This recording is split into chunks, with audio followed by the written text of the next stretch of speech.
Chers auditeurs, bonsoir, soyez les bienvenus dans ce programme d'information. Aux nouvelles de Moosberg, les actes criminels n'ont de cesse de se multiplier. Ce grabuge incessant terrorise ses habitants qui ne savent plus s'ils vont repartir du kiosque à journaux avec leur journal ou bien avec une balle. Je mettrai le nez partout pour tirer ses affaires au clair, commente Jack Pepper, détective privé à ce sujet. Quand j'entends que c'est un privé qui mène ce travail, je ne peux que m'exclamer. Mais que fait la police? Hein? Mais que faites-vous? Nous sommes en direct. Non, vous ne pouvez pas faire ça. Et il doit savoir, vous n'avez pas le droit.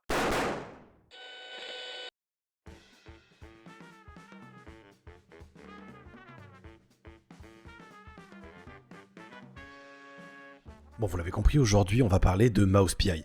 Et honnêtement, je peux le dire d'entrée de jeu, c'est une de mes plus grosses découvertes de cette année. Et il faut dire que c'est un jeu qui a beaucoup à offrir, le tout en se permettant d'être un petit peu original par rapport à ce qu'on peut trouver habituellement sur le marché dans la même niche. On a une ambiance qui colle au genre LA Noir, qui est un genre qui est pas assez exploité à mon goût dans le milieu du jeu vidéo. Et si la direction artistique cartoonesque a tendance à lisser un petit peu l'ambiance obscure de ce genre de création, ça n'en reste pas moins une proposition très intéressante. Histoire de vous faire une présentation quand même qui rend un peu hommage au jeu, je vais essayer de découper ça en petites parties où on explique un petit peu chaque aspect, avec leurs bons et leurs mauvais côtés. Et on va commencer immédiatement avec le gameplay. Sur ce point, le jeu essaie de vous présenter quelque chose qui ressemble plutôt à un Doom. Et si le gameplay de ce côté-là est relativement bien réussi et parfois relativement grisant, malheureusement tout ça est un petit peu perturbé par un manque cruel de munitions pour pouvoir juste flinguer en continu les ennemis.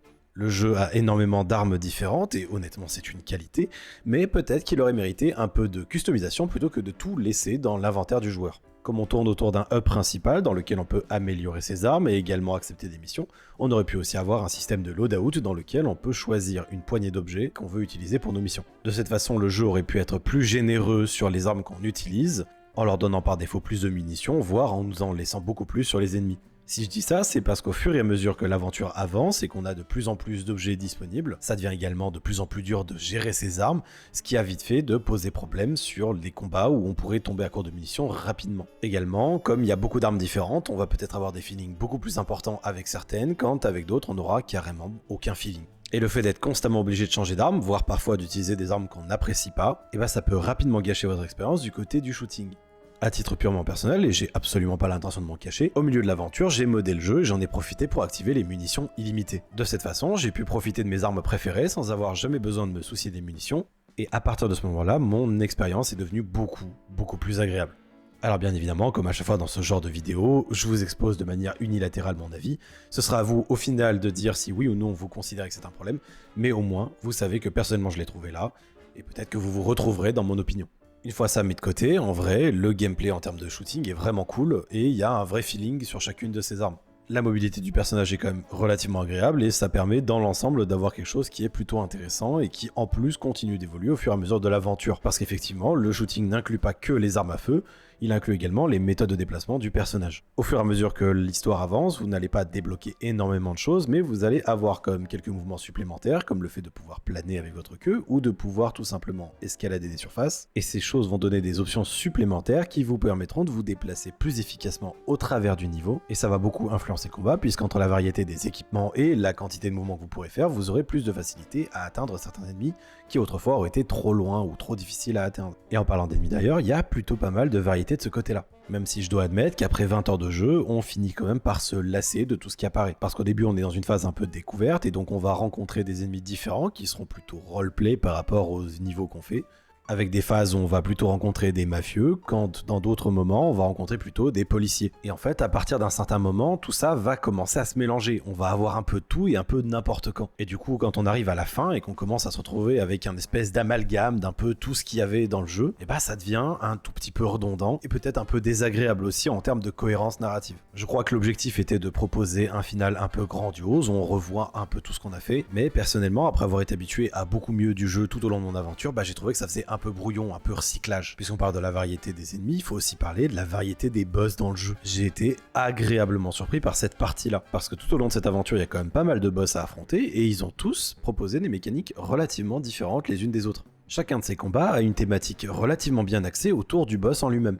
Et la présence régulière de puzzles dans les combats fait qu'affronter un boss ne revient pas qu'à lui tirer dessus. Il faut vraiment comprendre ce qu'il fait et comment il le fait. Parce qu'en plus d'avoir des patterns, le boss peut avoir aussi des éléments de l'environnement qui vont interagir avec lui. Et pour terminer avec la partie gameplay, on va faire quand même une petite mention au mini-jeu de baseball. Et honnêtement, je comprends pas sa présence. Si la récompense pour tryharder le mode baseball est plutôt intéressante, dans les faits, c'est comme un pistolet qui est plutôt cool qui est offert avec ça, je suis pas hyper convaincu. J'ai l'impression que c'est un contenu qui a été ajouté à l'arrache pour avoir l'occasion de dessiner plus de trucs pour le jeu, mais qu'il est pas vraiment voulu. Parce que quand on y joue, on a l'impression d'être en pleine dépression, hein, vraiment, y a pas de contenu, pas de musique, juste des cartes et 4 sons de baseball. Et le gameplay est globalement toujours le même. Y a pas vraiment de stratégie, le but c'est de faire le plus de points possible et d'espérer que l'adversaire a pas une carte beaucoup plus puissante dans sa main. Et c'est à peu près tout. C'est au point que j'ai l'impression qu'il faut faire exprès de perdre pour pouvoir échouer dans ce mini-jeu. Et c'est un peu dommage parce que c'est quelque chose que personnellement, par exemple, j'avais apprécié dans le Gwent. Il y avait un vrai fond, un jeu de stratégie derrière, et on faisait pas ça que pour la collectionner d'une poignée de cartes dans l'aventure. Si je devais faire une supposition de pourquoi est-ce que ce gameplay est là, je dirais que c'est un truc qui a été ajouté à la toute fin pour justifier la présence d'un album de cartes. Et c'est vraiment dommage parce qu'il manque pas grand chose pour en faire quelque chose de très fun. Selon moi, avec un petit peu plus de travail dessus, avec de la musique, avec des sons d'ambiance, avec peut-être un commentateur qui commente des points de manière un peu générique, ça aurait suffi à donner à ce mini-jeu un truc un peu sympa. Un autre point hyper important sur lequel je vais quand même apposer un défaut, le jeu fonctionne avec un système de niveaux dans lesquels on peut rentrer et sortir tout en revenant dans un hub. On a donc une phase en véhicule où on peut rouler sur une espèce de carte en vue isométrique, qui est pas hyper maniable soit dit en passant, et qui nous permet d'aller d'un niveau à l'autre. Et si l'idée est cool, honnêtement je trouve que l'exécution est un peu dommage. Et la raison à ça est le cauchemar de tous les gens qui aiment compléter leur jeu à 100%. Si vous ne trouvez pas tout ce que vous avez à trouver dans un niveau, vous ne pourrez plus jamais y revenir. C'est-à-dire que si vous manquez une seule chose dans ce niveau, vous serez obligé de recommencer le jeu dans son intégralité pour le faire. Maintenant que vous êtes au courant, parce que moi perso j'étais pas au courant, si vous achetez le jeu et que vous vous y mettez, que vous le trouvez cool, et franchement vous devriez le faire, hein, je vous le dis à ce moment-là de la vidéo, mais vous devriez vraiment considérer acheter le jeu parce qu'il est vraiment chouette, et pensez à sauvegarder au début de chaque niveau, putain. Vous ne pouvez pas imaginer la dépression que c'est de se dire j'ai bien aimé le jeu, je le ferai bien à 100%, et de voir que aucun niveau ne se débloque plus jamais une fois qu'il est complété. Oh putain de merde. Donc si vraiment il y avait une mise à jour que je pense tout le monde attendrait sur le jeu, c'est un replay pour les niveaux quoi. Et je vais m'arrêter là pour la partie gameplay. Maintenant on va parler un petit peu de tout ce qui est autour, donc la direction artistique et comment le jeu est fait parce que c'est vraiment trop cool. Et déjà là-dessus c'est quelque chose d'assez exceptionnel dans le milieu pour en parler. Les animations des personnages et des armes et tout ça, tout est fait à la main à 100%. Pour accomplir un tel résultat, ils ont intégré des niveaux en 3D faits sous Unity, puis ils ont intégré les ennemis, les armes, les éléments interactibles en modèles 2D qui eux sont animés frame par frame et sont d'un rendu absolument exceptionnel. Au début c'est un petit peu perturbant, je vais pas vous le cacher, mais une fois qu'on s'est un peu habitué à ça, vraiment je trouve que l'ADA est hyper agréable. Et d'ailleurs le jeu est intégralement en noir et blanc, mais sachez-le, si vous êtes un peu rebuté par cet aspect-là, il existe déjà un mode qui modifie l'intégralité des assets du jeu pour les passer en couleur. Et si vous avez déjà fait le jeu, vous savez que ces couleurs ne sortent pas de nulle part. J'en dis pas plus pour limiter les spoilers malgré tout. Toujours est-il que la construction visuelle est vraiment sympa. Et également un point qui est relativement important et qui pour le coup est amené par le fait que le jeu est en noir et blanc, c'est la façon dont les niveaux étaient construits pour vous guider. Ceux d'entre vous qui ont déjà un petit peu des notions de game design ou qui ont déjà un peu entendu parler de ce genre de petites sorcelleries que font les développeurs pour que vous suiviez le chemin sans jamais vous tromper, vous êtes probablement déjà au courant des trucs comme la peinture jaune ou les lampadaires gigantesques sur le chemin. Et si du côté des lumières, effectivement, ils ont bien utilisé ça parce que ça, ils peuvent encore le faire, pour ce qui est des peintures jaunes, c'est un petit peu plus compliqué. Comment différencie-t-on du jaune sur du noir et blanc? Et donc, ils ont fait un vrai travail de fond dans le level design pour que le joueur ait toujours un espèce de guide visuel, pour que le décor lui dise où aller. Et sur cet aspect, je vais leur donner un énorme thumbs up, parce que c'est réussi. Alors par défaut, on s'en rend pas nécessairement compte parce qu'il y a des indicateurs de partout, avec une boussole qui vous indique des points où aller pour être sûr et certain que vous ne vous trompiez pas de chemin.